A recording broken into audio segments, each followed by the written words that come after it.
disse Jesus mais no Evangelho de Lucas. Olha só, no capítulo 4, versículo de número 27. E muitos leprosos havia em Israel no tempo do profeta Eliseu, e nenhum deles foi purificado, senão Naamã, o sírio. Naamã estava enfermo, doente. E Jesus ele faz questão de dizer, existiam outros mais leprosos no estado de Israel, naquela época, no meio do povo de Israel. Mas, o que aconteceu? Naamã ele veio de fora. E ele foi curado da lepra. Deus ele escolheu e abençoou Naamã. Mas eu pergunto a você, o que Naamã ele tinha de diferente? Por que Deus escolheu abençoar ele? O que ele tinha de diferente? Olha só uma coisa interessante. No segundo livro dos Reis, no capítulo de número 5, no versículo de número 17, depois que Naamã ele é curado, ele volta até Eliseu, e quando ele chega lá próximo de Eliseu, o que acontece ali? Ele tenta oferecer presentes ali para o homem de Deus e ele recusa. Eliseu não aceita nenhum. Mas ele faz um pedido a mais a Eliseu. E isto realmente Deus ele conhecia de Naamã. Deus ele conhecia o coração de Naamã. Qual é o pedido que Naamã ele faz? E eu quero que você entenda isso. Segundo o livro dos Reis, capítulo 5, versículo 17, diz o seguinte. E disse Naamã, seja assim, contudo, desse a este teu servo uma carga de terra de um jugo de mulas, porque nunca mais oferecerá este teu servo holocausto, nem sacrifício a outros deuses, senão ao Senhor. Primeiramente, Naamã ele reconhece, só Deus tem o poder de curar, e eu fui curado por este Deus. Então, a partir de hoje, eu nunca mais oferecerei sacrifício, eu nunca mais oferecerei oferta a nenhum Deus, senão tão somente ao Deus de Israel. Por que Naamã ele fala isso?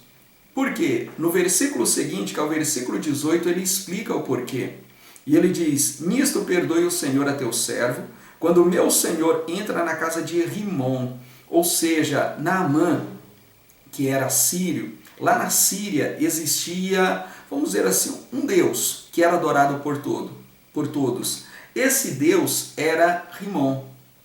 E todos os dias, ou pelo menos quase todos os dias, sei lá qual era o cotidiano deles, mas ele ia até a casa de Rimom, o templo de Rimom, junto com o rei.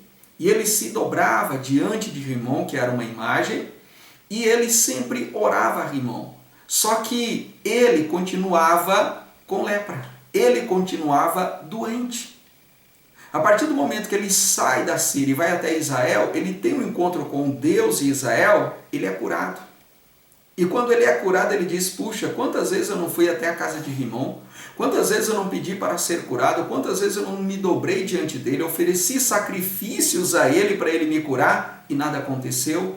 E eu vim apenas uma vez até Israel. Obedeci aquilo que o Deus de Israel falou para mim e aqui estou curado. Então ele disse, olha, eu quero fazer um altar com a terra daqui de Israel. E eu quero colocar esse altar num lugar em que somente eu, irei adorar a esse Deus. E ele disse, olha, quando eu entrar na casa desse Rimom, porque eu vou ter que ir lá por obrigação, juntamente com o rei, porque Naamã era chefe do exército, e ele teria que acompanhar o rei. Ele diz, quando eu entrar na casa de Rimom, eu vou me dobrar, mas que o Senhor conheça o meu coração. Eu vou estar ali por uma obrigação diante daquela imagem. Não vou estar ali de coração. Que o Senhor, Deus Todo-Poderoso, me perdoe por fazer isso. E eu vou ler mais uma vez, que diz o seguinte, o versículo 18, diz, nisso perdoe o Senhor a teu servo, quando o meu Senhor entra na casa de Rimom, para lhe adorar, e ele se encosta na minha mão, e eu também me tenha de encurvar na casa de Rimom. Quando assim me encurvar na casa de Rimom, nisso perdoe o Senhor a teu servo. Ele já se coloca como o Senhor, como Deus, o Deus da vida dele. E ele já se posiciona como um servo de Deus. Nisto está o coração daqueles que adoram a Deus em espírito e em verdade. Jesus Cristo ele disse, olha, Elias foi enviado a uma mulher viúva que necessitava. Eliseu abençoou a vida de um homem que estava enfermo. Por que que esses foram abençoados e os outros que estavam ali não? Por causa da atitude dessas pessoas. Saiba que a atitude de uma pessoa, ela traz mais recompensas do que uma multidão de palavras. Tem pessoas que prometem, eu vou fazer isso, eu vou fazer aquilo, e nada fazem. Fazem discursos bonitos e nada fazem.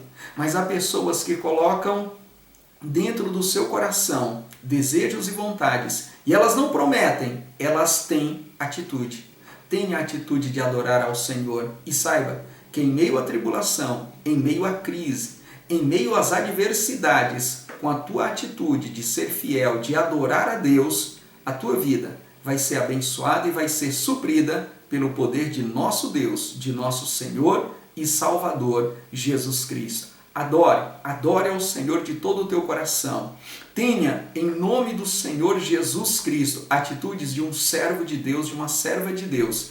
E pode ter certeza que o Senhor resplandecerá na tua vida e muitos verão a glória do Senhor sobre você. E pode ter certeza, em nome do Senhor Jesus, que será grande o teu testemunho. Deus abençoe a tua vida, Deus abençoe a todos, em nome do Senhor Jesus.